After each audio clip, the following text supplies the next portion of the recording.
Hey superstars, welcome to the Get Rich Without Being a Bitch podcast, and I am your host Vanessa for this journey. We're going to be challenging some stereotypes, shattering glass ceilings, really looking at what it takes to live richly and to design a business that's going to support the life that you really want to be living. I'm going to be sharing lots of tips, tools, and strategies along the way, and I can't wait for you to join me on this journey. Hey superstars, welcome back to another episode of Get Rich Without Being a Bitch. If achievement was as simple as setting goals and then executing on them, wouldn't everybody be more successful? Wouldn't you be more successful? I certainly know I would be. But there really is an art to goal achievement, which is what I want to focus on today, and a very specific framework inside of that I think is going to be helpful. This is not something that is talked about a lot. This might frankly be the very, very first time you are hearing it. If you've been following me for a while, you will have certainly heard from me that, your business will only grow by the amount you are willing to grow yourself. If you are in the business of business ownership, entrepreneurship, you run your own firm, you have got to be willing to grow, and you've got to be willing to do things differently. And this is where this achievement upgrade comes in. Because it is the definition of insanity, right? To keep trying to do something the same way and expecting a different result. So I want to look at like an internal process. And by an internal process, I mean internal to you and what's going to really make the difference. There are 3 levels to this. So let's say foundational level to this is all about your standards. If you want to hit bigger goals, bigger milestones, achieve a bigger vision, your standards have to become bigger and bolder and higher. If you keep tolerating the same level of standards that you've already had, always had in your business, that's the results that you're going to keep getting. And I feel like this is a place where so many people don't look at their standards, like the things that you tolerate, the things that frankly are subpar, that aren't working for you, and they need to be upgraded, raised, right? So let me give you an example of this. So perhaps a standard for you previously was looking at your numbers once a quarter. Let's say it was that, right? You looking at your numbers once a quarter, perhaps you met with the bookkeeper once a quarter to kind of go over them. So you had an idea of where you were going at. The new standard, right, is going to be at least a monthly money date with your numbers so that you really dig into them. You understand them. You understand where profit is going. You understand where revenue is coming from, what's impacting it, and the different changes that you could make. That would be an example of putting a new standard in place. It's the new way that you're operating at. Same thing is if you are looking to get fit, right? Previously, perhaps you've tried this, you've done different things, and you've kind of been, 1 to 2 times a week, I go off to the gym and I'm expecting to get, that lovely shredded body, bikini body, whatever that might be. But, it's once or twice a week in the gym. And the new standard needs to be something like 4 to 5 times a week, irrespective of business, irrespective of travel and vacations, right? That's about raising those standards. So I want you to think about, do an audit, right? What are the places that frankly are misaligned? You've got standards right now that are misaligned with the goals and the vision that you want to achieve.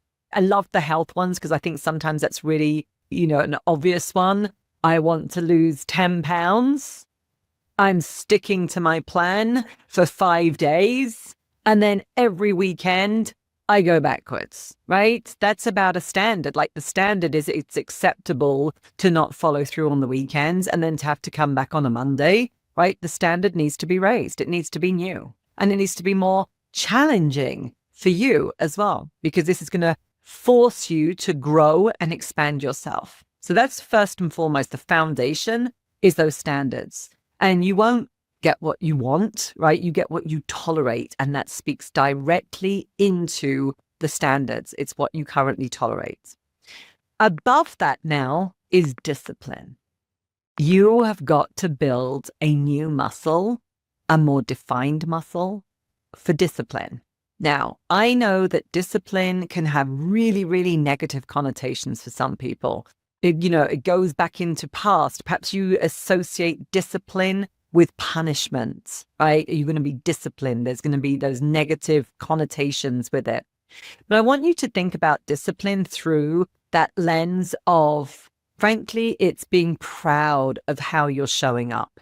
It's the discipline to follow through on things when you no longer feel like it, right? You're tired, you're in a funk, you're frustrated, you want to procrastinate.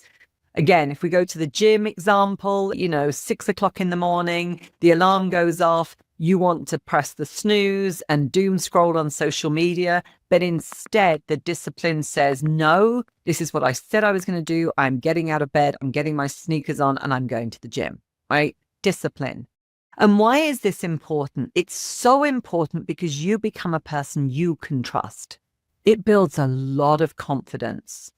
Most of the things that erode confidence in business are around your internal game. It's about how you're sabotaging yourself. And we've got to start to build this muscle of discipline, right? And now, granted, there are layers to this. Sometimes we're setting ourselves up for failure because we get all gung-ho about this. Yes, and I'm going to achieve these things, and I'm going to do this, and this. And frankly, the things you've got to be disciplined around are just too big to begin with. I want to encourage you to start with one.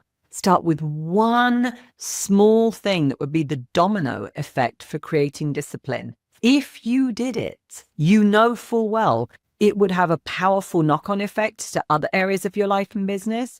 It would build that self-trust and that confidence. And again, I'm going to give you a hint here. One of the areas of discipline that we have with our women-owned businesses is a discipline of 45 minutes a day minimum physical activity and breaking a sweat.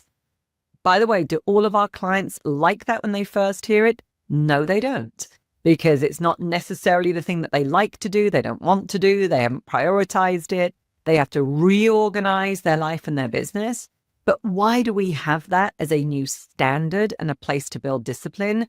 Because I know that it completely changes their mindset. It completely can change their emotional landscape, kind of where they come from emotionally in the business, not to mention that it becomes a de-stressor as well, and it can tap into creativity. And it's really important.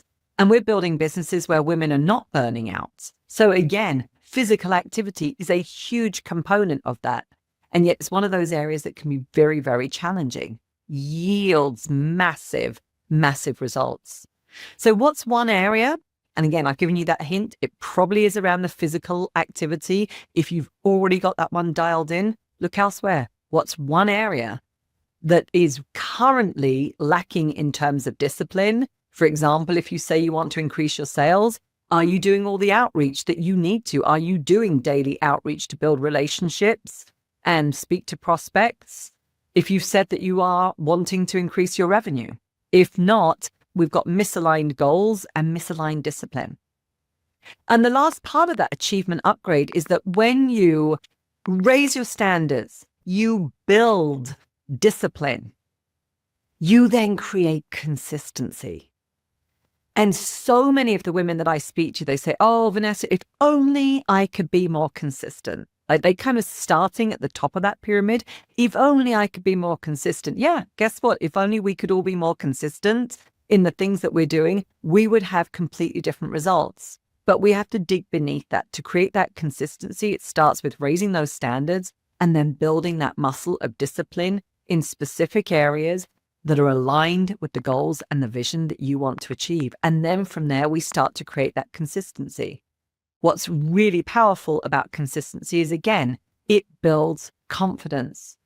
Confidence is probably one of the greatest assets that you bring to the table in business. And yet it's probably as well one of the pieces that you erode, one of the assets that frankly you erode so quickly through your own mindset and actions. Like when you don't do what you've said you're going to do and you don't build those standards and that discipline. right? It's the confidence that then falters. And then we wonder why. So giving you a recap again, raise those standards. You'll get what you tolerate, not what you want. So you've got to raise those standards and show up differently. Demand more of yourself so that you are in integrity with demanding more from others. Next, build discipline. Where are those places that you procrastinate? You say you're going to do something, you don't follow through, and you really got to start to build that muscle of discipline so that you can trust yourself. That way you create consistency. And consistency builds confidence, which is going to be so important to you and your business, how you show up to clients, how you attract your champagne clients, and frankly, how you live a rich life that you truly desire and you deserve. So as always, superstars, I cannot wait to hear from you. Please like, comment, or share. But in particular, please share this podcast with some of your friends in business, girlfriends, besties. They need to know that this content exists and it can be valuable for them too. And hey, I can't wait to catch you on the next episode.